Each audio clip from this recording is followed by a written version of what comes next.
This is the Stubborn German Podcast. I'm Kevin Ostie coming to you from the Stubborn German Brewing Company, which is all decked out in holiday colors here in the wonderful little town of Waterloo, Illinois, which is equally decked out in holiday colors.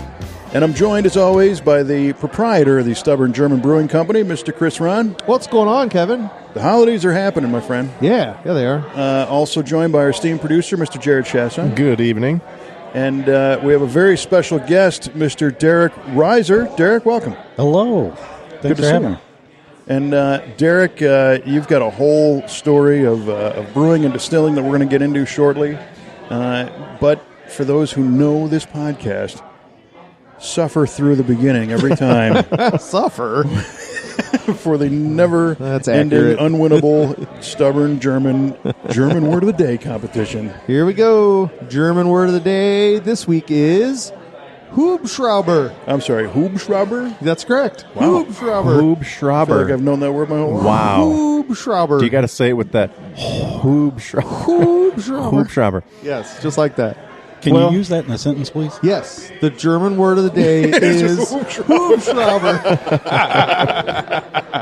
Oh, I've been waiting for someone to bite on that. Derek's going to get up and leave now. Well, Kevin, we like to be polite on this podcast and let our guests go first. Nothing but cordial. So, Derek, What do you does think? Hubschrauber mean? That's what I was thinking. Yeah, I'm right there with you. I can't even think of what an analog of Hubschrauber would be. Start at Hub and end at Schrauber? Yeah. I'm going to say it's a For sure. like a push-up bra.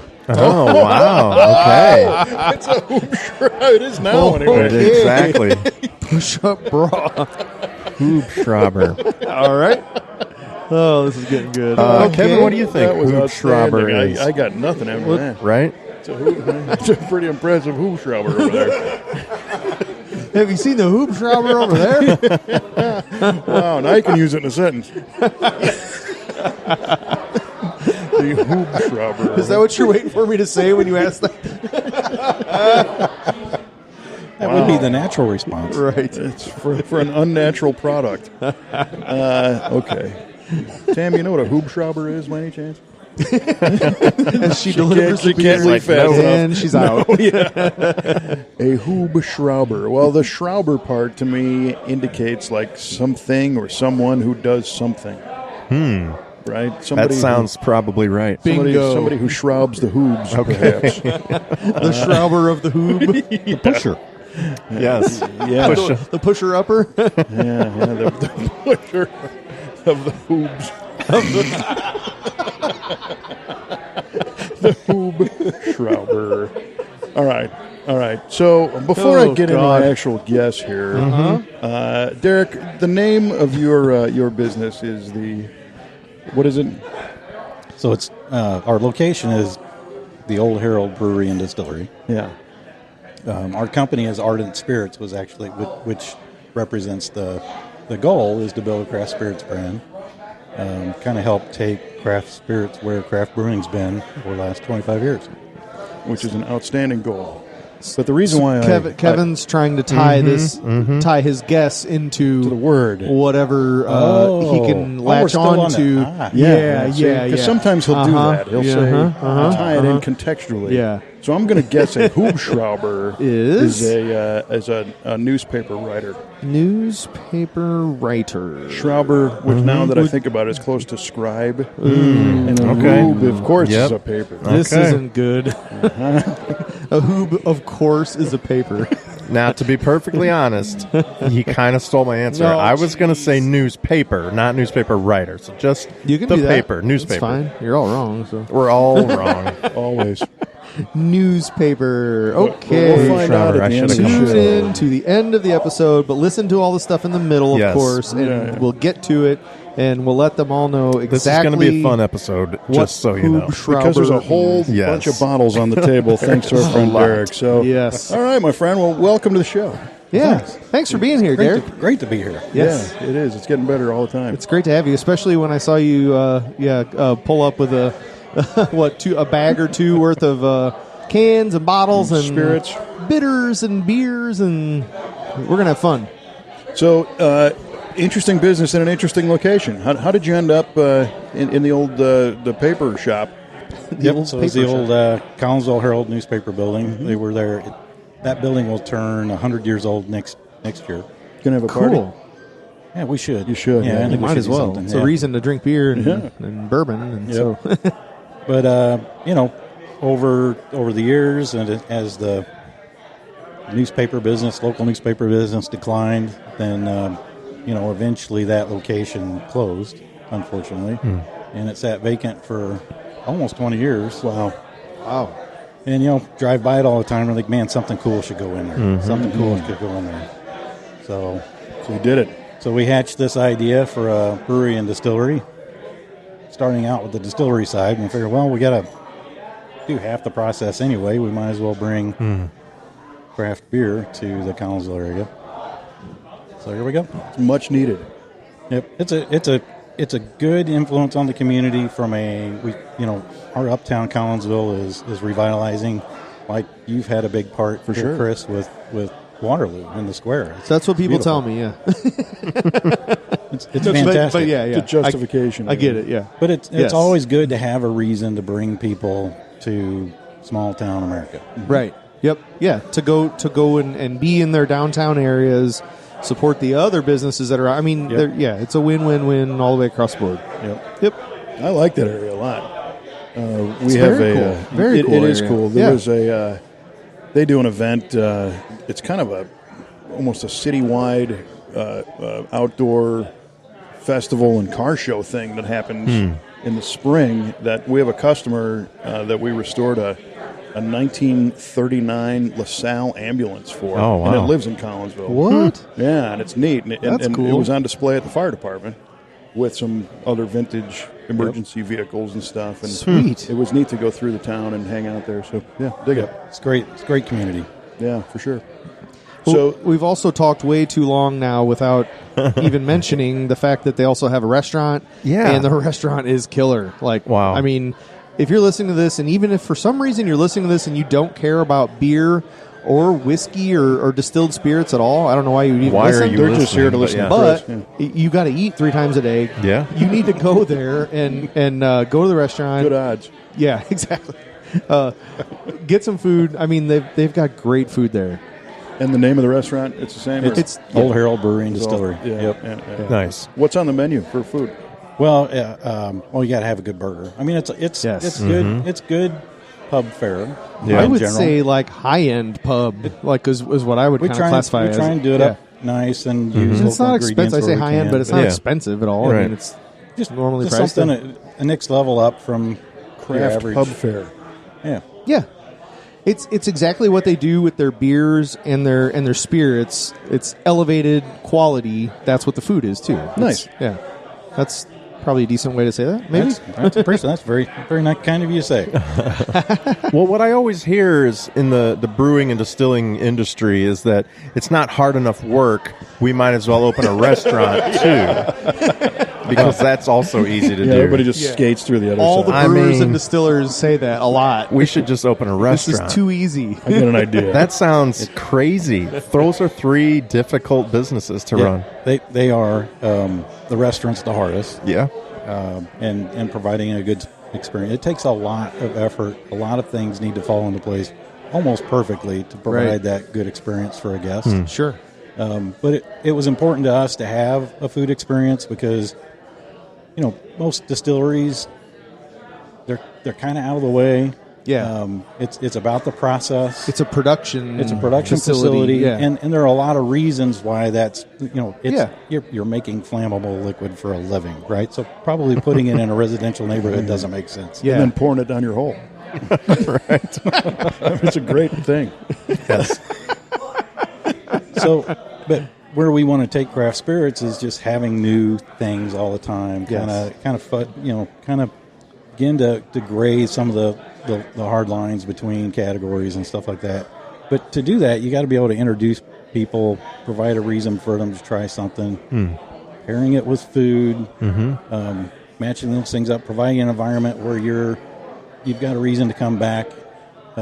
Because Yeah. you're going to experience something a little bit different with different people Exactly. each time you come. So we thought that was an important element to helping to introduce them to something that is more for people in discovery mode. Well, it's interesting is you're kind of controlling all that too by having food that does directly or indirectly pair well is enhancing that experience. Yep. So tell us about something that's overlooked in the restaurant side of the business or taken for granted that people just show up and eat and go home and don't really realize is a challenge. Well, I think the biggest challenge is being able to meet expectations of the guest. Which you don't know when they come in. You don't know. I mean, there's an implied contract anytime we walk into an establishment. Like, look, I'm going to come here. I'm going to give you your money.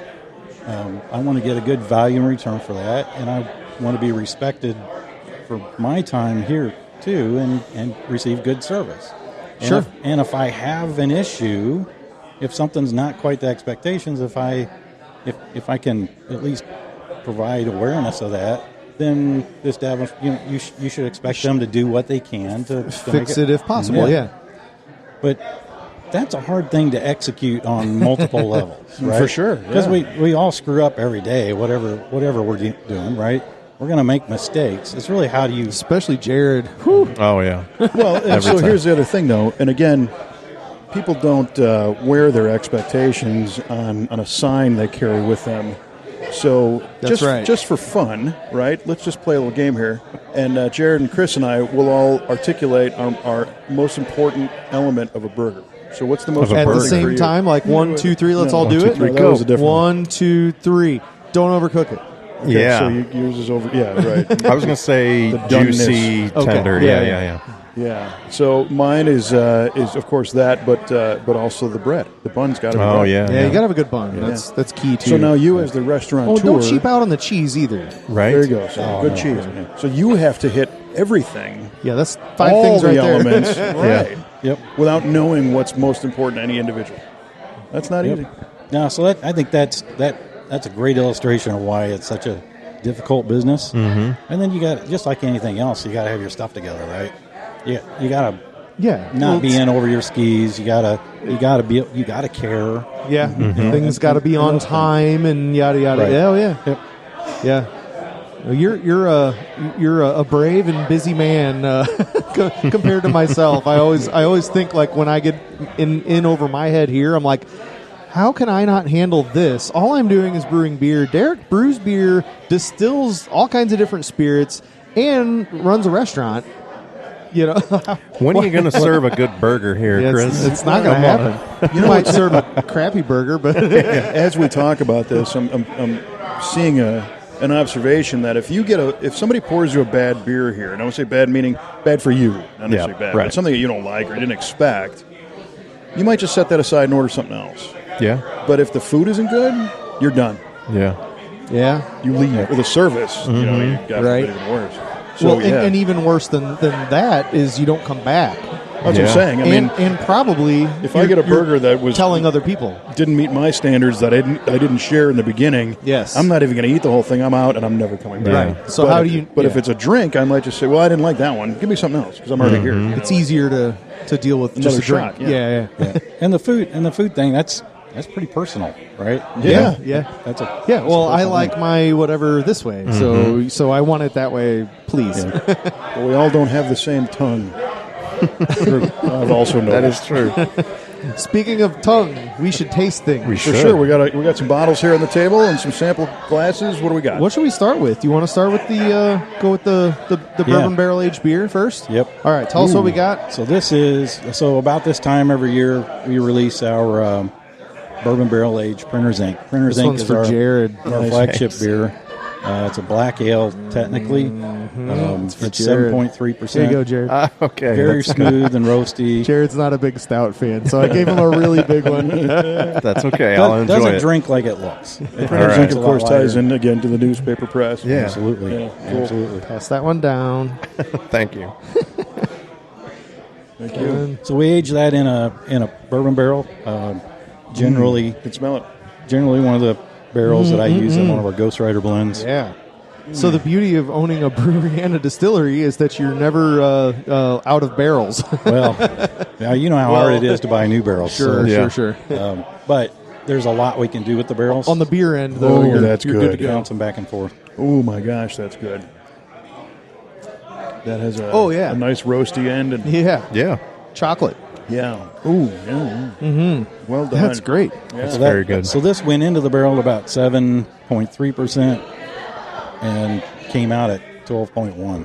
Holy cow! Good. I learned something in there. Yep. That's right. It graduated. Huh? So picked up a couple points, huh? That is good. How'd that happen, Derek? It was a juicy barrel. Well, I didn't want it drying out. No, you don't want to dry it out.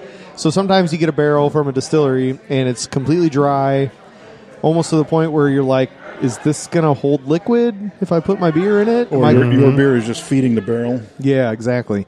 And then sometimes you get a barrel that's, the bung's on nice and tight, and you pop it off and you're like, oh boy, there's liquid in here. That's a good sign. Nice. Yeah, when you hear it sloshing around, that's, you got a good barrel.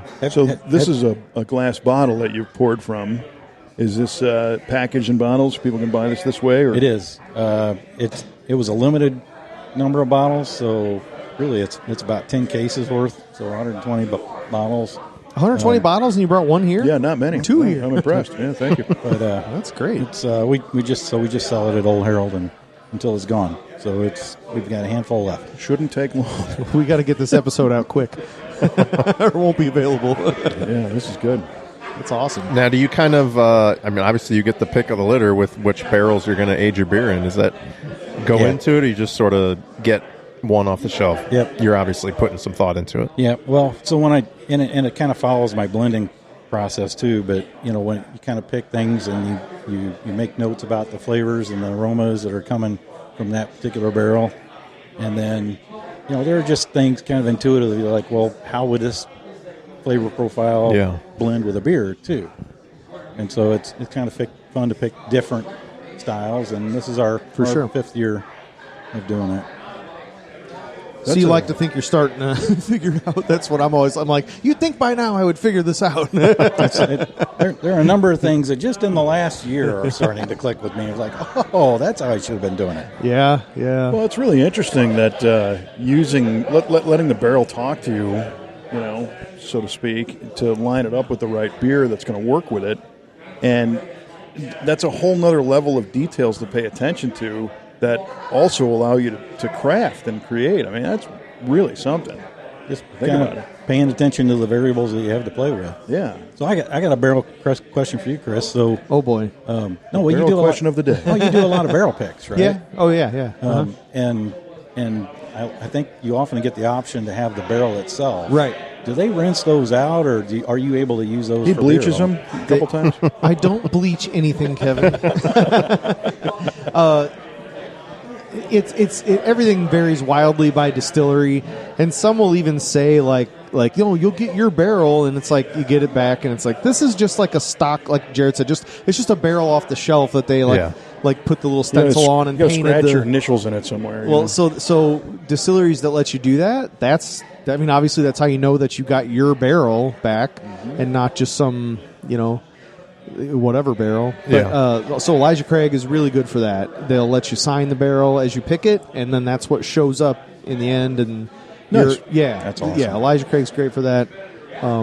Really, if you're concerned with that, you go local. You get something, from Derek or from Stumpy's or whatever, and you can trust you talk to the person that emptied the barrel, Right. and know for sure what kind of flavors that whiskey or that liquor had in it, and go from there. So there's have you done wine barrels much? So I haven't really done any wine barrels with beer. I never have, actually. Nope. So I was excited about doing secondary aging of some spirits in wine barrels. Yeah. And I had to be very careful about where I source them. Yeah. Because there's a practice of basically they burn sulfur inside the barrel. Yes. Okay. To Wow. kill off any bacteria like acetobacter or something like that Right. that might be hanging out on the inside of it. Mm-hmm. Because they reuse barrels a lot. Yeah. But they do that sulfuring. So that wouldn't be a great situation for a beer project, good. or I Why guess does for a this sports beer- project either, right? Right. That's just Only smell wine, like I guess. farts. Is that okay? Or Wow. I guess I don't. it's I'm not a wine guy. I don't know. It's not happy if you open up one of the bung off of one of those and get this big old punch of sulfur. Oh, yeah, that'll knock you over.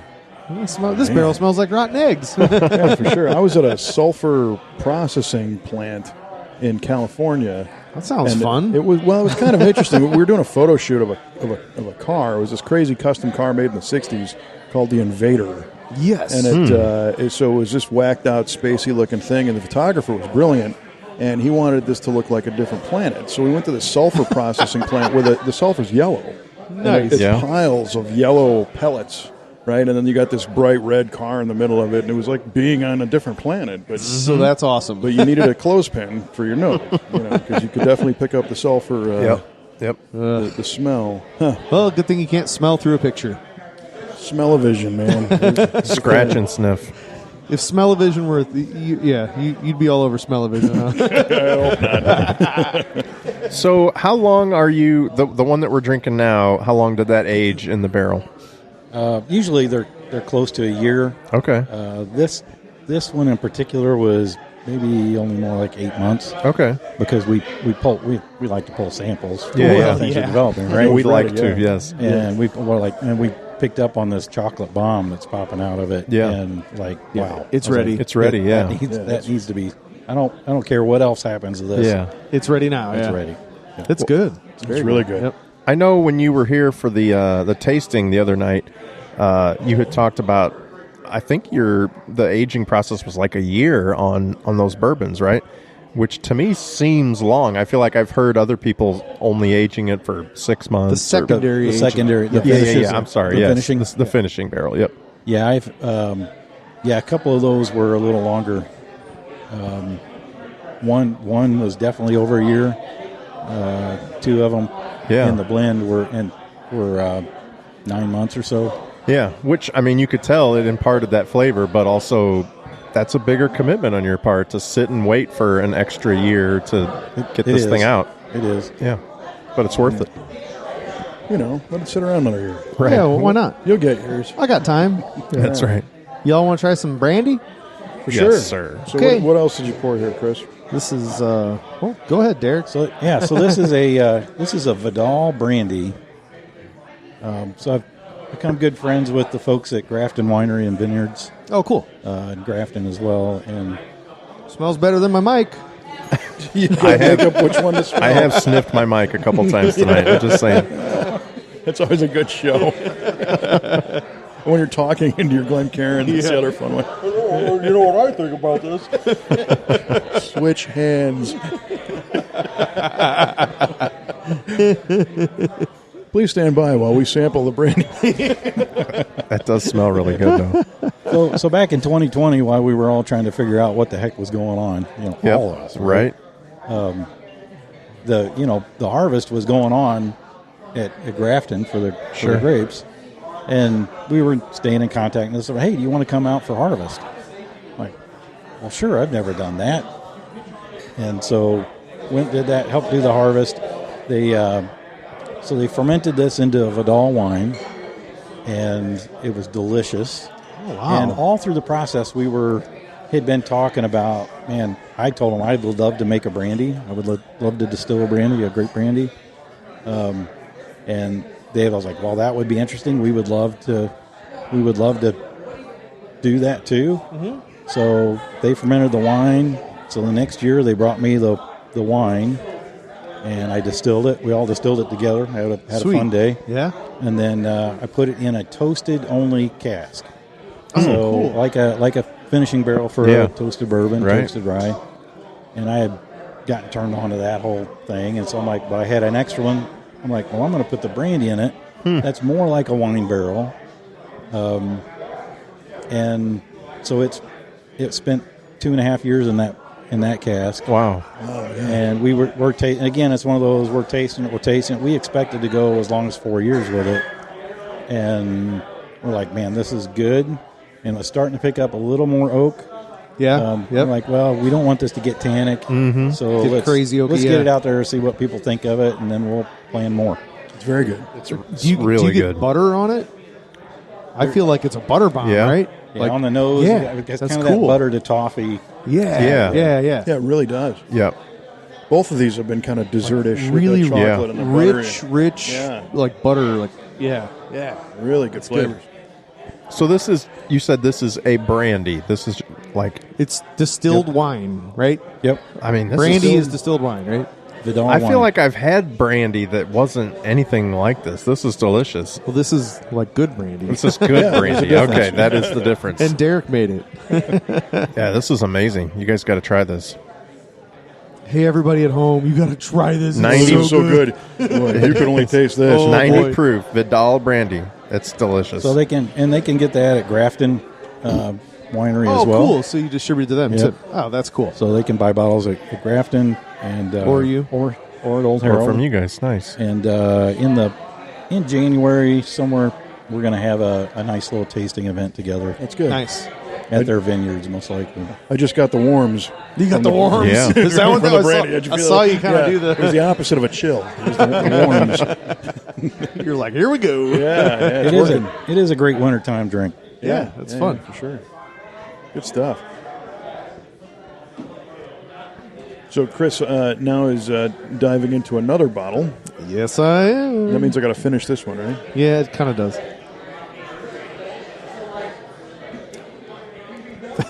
Sorry for the dead air. Yeah. we're all just like licking our chops and I'll finishing edit our that glasses. Well, you know, impressive. sometimes you just got to sit back and let this stuff happen, you know. And Yeah. sorry, it's nothing to listen to.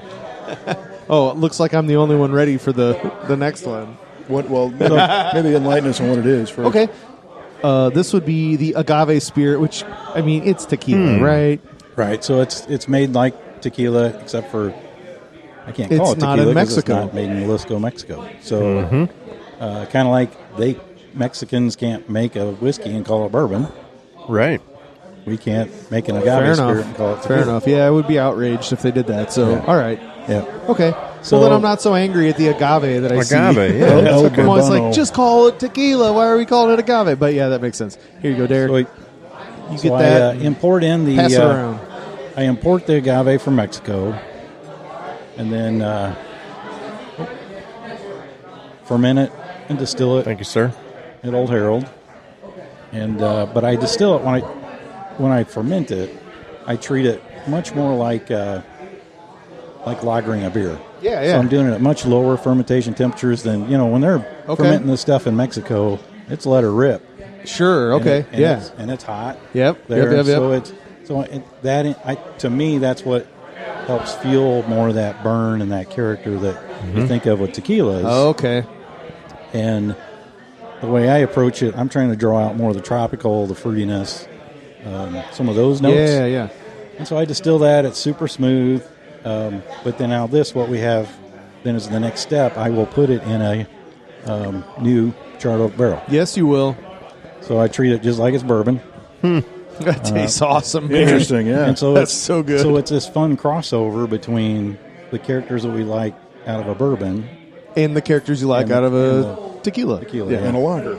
And a lager. Yeah. To lagerbin is what they call it. Wow. You're scratching all my itches That here. is awesome. Yeah. It's like the is turducken really of booze. There you go. Why didn't you name it the turducken of booze? Because he's smart. Yes, That's why. because he's smart. He's not an idiot. I really like this. So that's what So who do you market this to? Bourbon drinkers, tequila drinkers, both?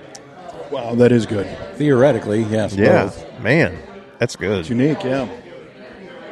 Because there's a lot of people that don't like tequila that would like this. For sure. Yep. Absolutely.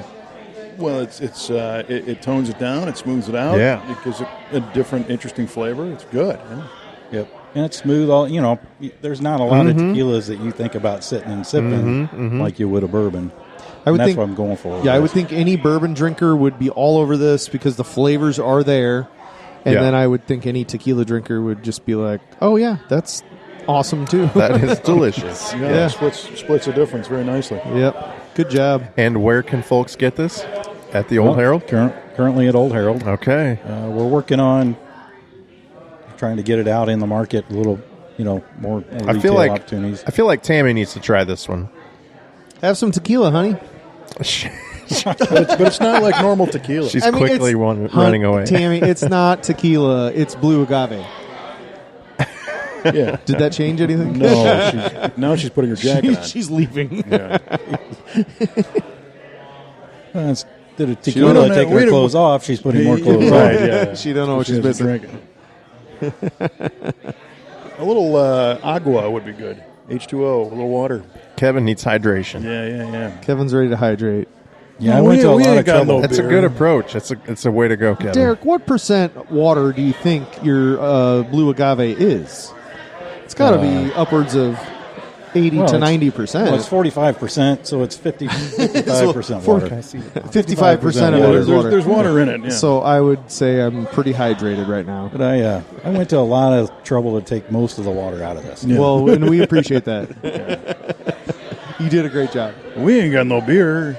Only tequila. Derek, can you tell us Tequila? about your... Just like beer. Can you tell us about your still itself? Yeah, And, so and your equipment that you use? Yeah, I'm Because it looks great when you go in and there's a big. So you guys, if you haven't been there, it's a huge glass wall. It's kind of like this, where you can see everything while you're eating dinner. But yeah, it looks really nice and spiffy, and it's a lot of copper, and I feel strongly about the copper contact in the distillate and stuff. Absolutely. So, but it's more than that Willy Wonka effect. It's Sure. functional. It's very functional. It's very manual. It's not automated. Which is sometimes a little bit of a pain when people are wanting to talk to me. They see me in there. I was like, oh, I want to talk, and I probably got to pay attention to some of the temperatures I and have the a valve to throw. valves. Yeah, so you're kind of riding those valves when it's not Right. not automated. But the still itself was made in Austria, Cool. and I purchased it used from a distillery in upstate New York. Gotcha. It was kind of in that rye movement, Empire Rye movement. Oh. And they were updating and moving to moving to just a pot still, spirit and stripping stills, kind of going more traditional. This is a hybrid, so I can do a wide variety of spirits. So I can do like this agave on the same equipment that I can do a bourbon. Nice. Gotcha. Nice. So, what's your background before you got into all this stuff? I was a computer geek, IT guy, and had a great corporate career with that. So you're saying you just like Googled how to distill Yeah, a that's it. ton? No, See, Chris, we can be cool. I think so. I'm just not there yet. so like you had been a home brewer Right. since we had home brewed in the early '90s because back then we couldn't buy the kind of beers we wanted to drink. So Yeah. let's learn to make them. And That's when you had to you had to find ingredients because Yes. there wasn't ingredients around like Right. like there is now, or mail order or we had whatever. a lot of mail order. Well, in St. Louis they had Worms Way. Sure. So Yeah. we had back then you could get But some like- ingredients, but very limited. But that was it. yeah, that was it. If they didn't have it, you're Yeah. SOL. And so then you were mail order, Yeah. a real catalog, and yeah. everything. But, Uh-huh. so I was enamored with the whole process. Sure. Fermentation is an unbelievable process to me. Yeah. It's one of the coolest things. And then to then convert a pile of just commodities, a bunch of grain or whatever, into something that Makes you for happy. a great evening. Something that makes Yeah. you happy. It's just an incredible thing to be a part of. For sure. Yeah. Yep. Especially when you put it in those terms. Yep. So then I got into whiskeys, and like, man, well, this is a whole nother level of thing. Yeah. And I, I'm a little bit of a geek inside too, technology wise, like to understand the process, from the physics to the just how do you make that work Right. in a production environment. And at that point I'm like, well, crap, this needs to happen. Like this needs. I need to get to into do this this. instead of staring at a screen and sitting in meetings half the day, right? I need to do this and, make something. Yeah. Yeah. And for sure. so kind of somehow convinced my wife to go along for that ride. You had to do that too, huh? And, took out a couple of big loans and rehabbed an old building, and there we go. When did you start? 2019, January 2019. Wow. So I got about a year under my belt before the whole COVID thing started unfolding. That was a good time to start a business, I think. Yeah. Well, I mean, forget about the COVID. I mean, but in 19, you could get financing and you could you could get work and help. And Oh, you're stuff. being serious, yeah. I am being serious for the first time. For the first time Sorry. tonight, I will be serious. I'm being affected by the tequila here. I'm getting serious. Wow. I'm having the opposite effect. Now, part of when Chris got started, part of what gave him the courage to do it, I'm speaking for you, Chris, was that Go ahead. Was that you were homebrewing beer that everybody loved. You were taking it to parties and picnics and whatever, and pusher, everybody's like, "Man, you got to sell this beer. This is delicious." So you were good at it. It was home brewing, before you had a brewery. 2 out of you were good. 3 beers that everybody loved. The other one, everybody loved it. Now, for you to start a distillery, did you already know that you're going to make good whiskey, or did you? No, because as a home brewer, I was always happy with my beer. Or not always happy, but Sure. I know what you mean. Yeah, your own kids are good looking. yeah, Right.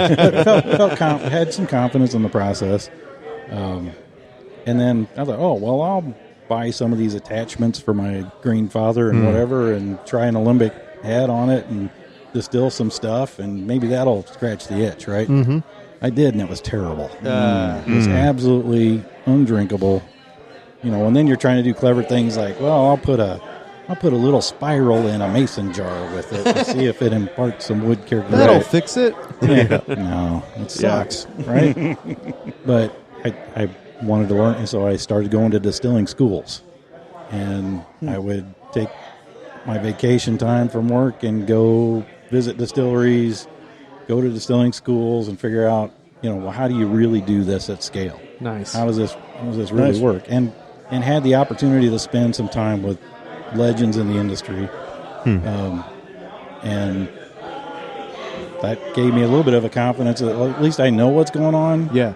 And I know I've done a similar process with brewing, so let's see where it goes. Well, that ability to look in the process of people that know what they're doing gives you such perspective to either say, I can do this. Well, and those were hands-on opportunities as well, right? So they were Nice. So you actually got to use equipment at scale, and it's like, okay, well now I know what's going on. Well, now you already did it. And I think I would think your experience, Chris, would be that when you start brewing on a professional level, that it actually scales very nicely, right? It does, yeah. It's a lot easier than home brewing.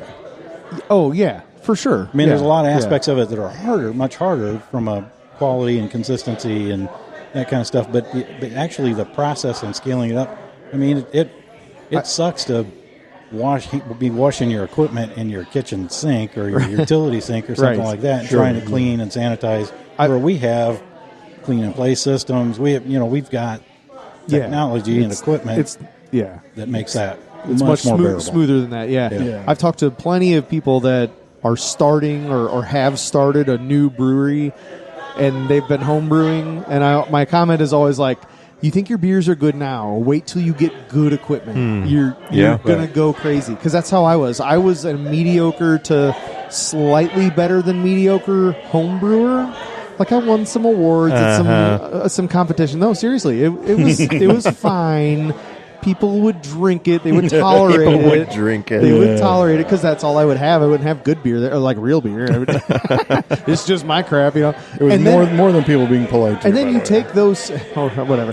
You take those same recipes and you put them on like a big boy system that is designed to turn that stuff into really good. Really good beer, and oh my god, I was just amazed. Those same recipes and what they did. Yeah, I had to figure out bitterness because everything was too bitter. Once you dialed that in, though, it was like, whoa, look at me brewing. I'm doing okay. Yeah, get over yourself. and probably the most wonderful thing about brewing, professionally with good equipment is temperature control. Oh god, yeah. Well, it's the toughest thing as a home brewer because you're sitting there with freaking milk jugs full of ice that you're trying to cool down water that you got this glass carboy in. I broke a glass carboy by smashing one into just the dumbest things that you're trying to do to control temperature. And this is like, just kick on your glycol chiller. Yep. Well, really, hats off to the home brewers that pull it off. Yeah, right. For sure. For sure. It's so much harder. I mean, like in ingredient sourcing, how do you know you're not getting stale malt that's been sitting in a bin in some homebrew shop for a year? Yep. Right? When you taste an amazing homebrew, I mean, you're just like, wow, that's like how did you pull that off? Everything had to line up for you to nail this beer, but you did it. It's way harder to homebrew. Yeah, it's crazy. Yep. But that and the other part of professional brewing is floor drains. Yeah, for sure. Right. Just hose it down. Plumbing. Well, there's thousands of home brewers and distillers that open their own brewery and their own distillery. Is that right? They're not all good, right? I mean, there's plenty of them out there that are turning out a very mediocre product, and here we are being wowed by the beer and the whiskey that we're drinking, and the tequila. Yeah. Like, this is good stuff. Well, there's so many variables, and you've got to be on top of all of them. Yeah. You got to know what they are, first of all. Speaking of whiskey, Yeah. we're pouring one around here now. I'm not done here, but okay. Ooh, Well, chug a lug. It's I got to tequila. chug this tequila. that Sorry. smells good. Down the hatch. Derek, tell us what we have here. Derek goes straight for the throat on this one. He's like, let's do this. Yeah. So I've enjoyed, since I'm a young distiller. I'm an old guy, but as a distiller, a few number of years, I don't have mature juice from a bourbon standpoint That you've distilled. that I've distilled, Yeah, right? yeah. So I'm getting there. Yeah. we're getting close, and it's very promising. Sweet. But I need to be able to serve bourbon products, and I really want to learn the craft of blending, learn the craft of finishing, and so it's And that's a whole thing you would need to learn anyway. Like, Right. so you might as well get to it, right? exactly. Yeah. So I've been doing that over the last almost 5 years now with sourced whiskeys, sourced bourbons, and I've been able to get my hand on some great barrels. They all vary wildly, so it really gives you appreciation for the process, even at the big distilleries, that how much each barrel varies. So I source these barrels, but I don't want to just take somebody else's product and put a label on it with some BS story, Sure. and try and make a buck off of Pretend it. like it's yours. Right. And yeah. So I make everything that I bottle. I feel confident I have had an impact on The flavor. end quality and flavor profile. of that. Absolutely. And so I take the blending seriously, and then I love doing barrel finishes, and I've done some pretty crazy barrel finishes. Yeah. But so what you have in front of you now is a blend of barrel finishes. So it's a blend of a Pedro Jimenez sherry cask from Spain, finished for about 8 months, between 6 and 8 months. I guess that would be 7, but I was going to say that. Right about but 7. No, you got this. Keep going. a Madeira cask finished bourbon and a cognac cask finished wheat whiskey. Yes. And so it's a blend of those, 14% of the wheat, 36% of the Madeira cask, and 50% of the Pedro Jimenez. Yeah. And each one of them brought a whole different level of complexity and flavor profiles. And I found this blend that really kind of accentuated some of the cool aspects of each. And so I call this my cigar blend. Yeah. Because the flavors are bold enough, they can hold up to other bold flavors. It smells so Like good. in a cigar. I haven't for even sure. tasted. I had it the other night, but tonight I've only smelled it, and it smells so good. It like just Kevin smells said. so good. Smells better than your microphone. It does. My microphone's got a little pizza smell to it. Microphone smells like a beer. So I've had the privilege of and anyone that went to our tasting last week also got to try all 3 of these whiskeys individually, and they're all amazing on their own. Yeah, I they mean, are. they're great. I think the sherry was my favorite. I thought on paper the Madeira would be my favorite, but Yeah. the sherry just edged it out for me. It was I think you're right. Yeah. it was great. It was amazing. I And the bought a color bottle on of that the thing- cigar blend the to cigar bring blend home with is me. It's so good. It's over the top. I mean, it's really good. It is. It's not terrible. It is not terrible. You're correct. You're right. It's not terrible at all. Now, just the behind the scenes, like how many variations did you try before you settled on this blend? It took me 2 sessions. Okay. And for whatever reasons, I get into a mode a lot of times on Sundays where I just start the place. My little world's quiet down in the barrel room. Yep. And I can just kind of sit there and kind of taste through things and then try combinations based off of what I imagine, which doesn't always become reality, is how the flavors would blend together, because everything's got a little different something to it. And so then I do combinations, and some of them are awful, and or things that clash and stuff like that. So it takes a few iterations. So this was probably 5 different iterations, and it was trying to dial in the wheat. I knew I wanted that Pedro Jimenez. The nose on it is just incredible by itself. Yep. And with the wheat, while we think of wheats being something like wheated bourbons, you're softening the bourbon with the wheat and stuff. Wheat whiskey on its own can be very harsh, very grainy, very harsh, and even that cognac finish, Put 1 drop in there. it still hung in there with a very sharp finish, and so really just kind of dialing that in. But I wanted that bite in there too, in between the sweeter wine finish. And this is attributes. good. You guys got to check out this cigar blend. It's so good. It's so good. It is. Now, I see you guys passing around I got some. Kevin playing with the orange bitters. Yeah. I put black walnut bitters. in this Doctoring one. up my booze. Okay, I'm going here. to try it here. So Derek makes his own bitters too. A little different than what people might be used to, right? I've sure. started playing around with bitters. Well, Any difference, or you need a little more? we Oh no, I can totally taste it. Yeah. I wanted to have a very good old fashioned at Old Herald, right? And so we're going to name it Old Herald, but spelled like the guy Herald, right? So spelled like the name. But I don't like a old fashioned that's too sweet. Too sweet, yeah. And I don't want it over the top. Those fresh, that putting a fresh orange peel and a sugar cube and that kind of stuff. It's kind of candy-esque. Sure. The Novelty. The complexity of what bourbon. And I want to be able to feature our bourbon blends and whatnot. So I'm like, well, I want to make my own bitters that kind of target, because as I started reading all the labels on bitters that are out there on the market, they're science projects. They're there's a lot of glycerin in bitters. There'll be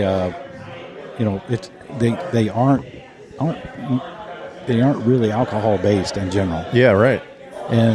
Or if they are alcohol based, the producer goes through the trouble of getting them deemed non-potable. Yeah.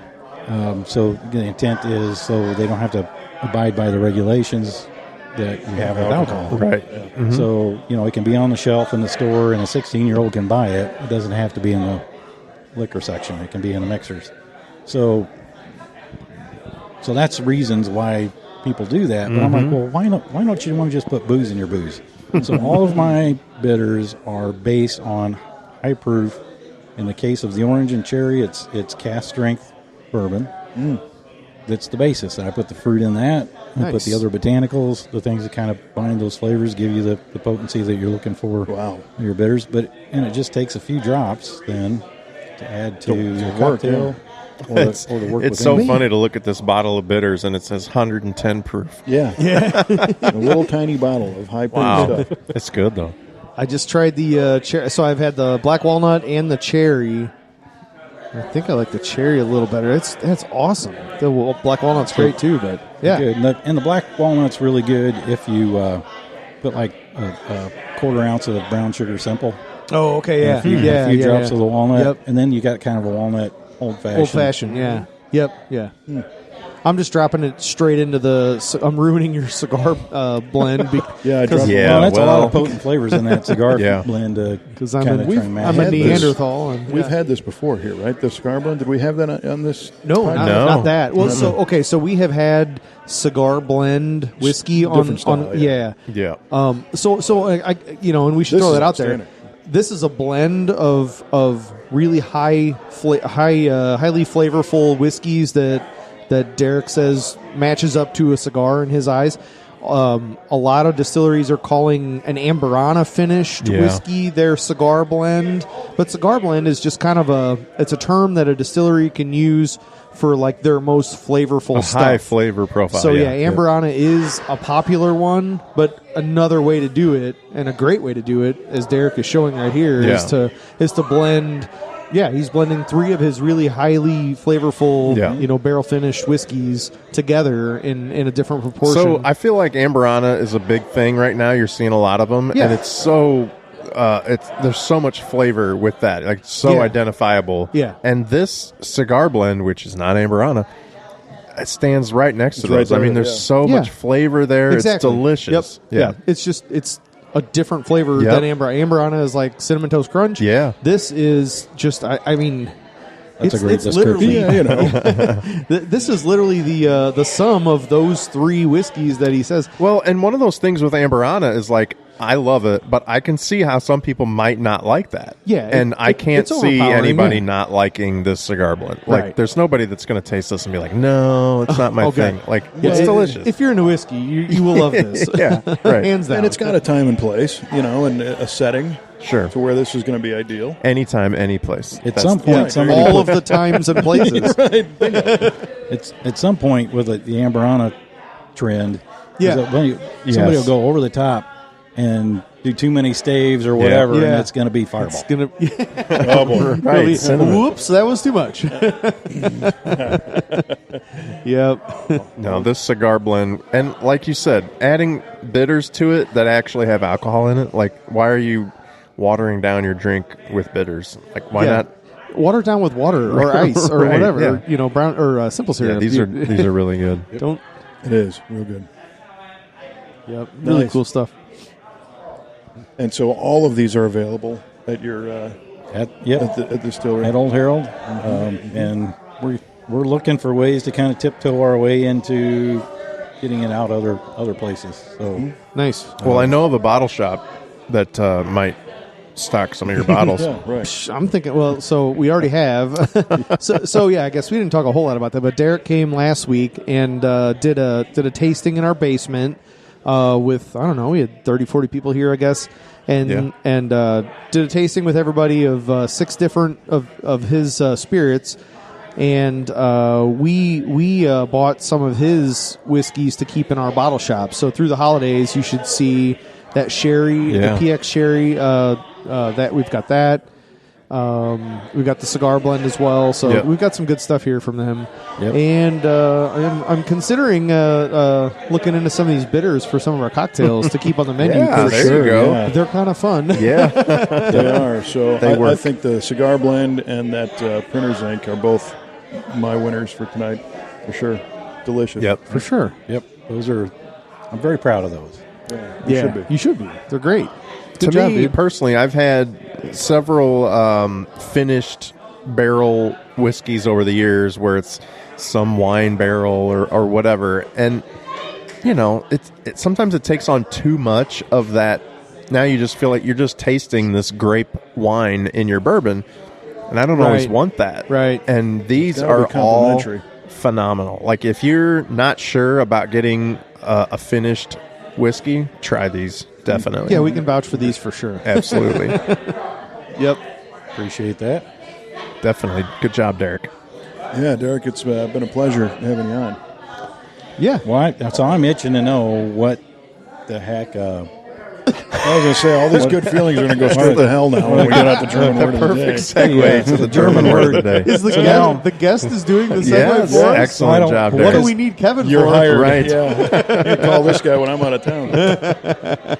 Oh, did you mean a Hubschrauber? Oh, of course. Hubschrauber. You mean a push-up bra, right? Yeah. I'm not going to live that down. No. Hey, it's as good a guess as any. There is a band called Push-Up Bra? Hoobastank. Hoobastank. Oh, Hoobastank. Oh, we should have went there with our we should have. Hubschrauber Hoobastank. Okay.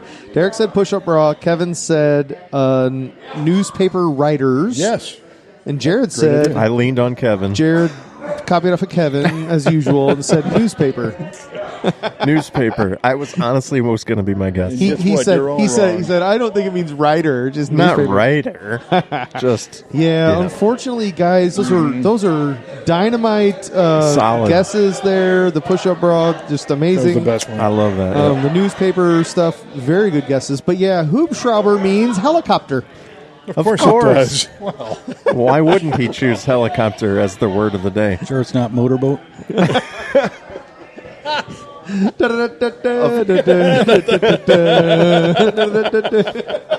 Oh man, it doubles as motorboat. Of course, it Like, would. subscribe, share. You get the idea. Derek will be See you back next time. for See you another next episode. time. 1, 2, 3, bros. God. Don't tell Whitney I was on this podcast. Oh, man, I guess. I should say. Kevin, care to clean this up? This has been the Stubborn German Podcast. If you like this kind of stuff, you can hit the subscribe button. And don't forget to visit our friends at the Old Herald Distillery Definitely. in Collinsville, Illinois, and try all this great stuff for yourself and make up your own German words in the process. And for Mr. Chris Ron, Jared Chasson, and Derek Reiser. we say Prost.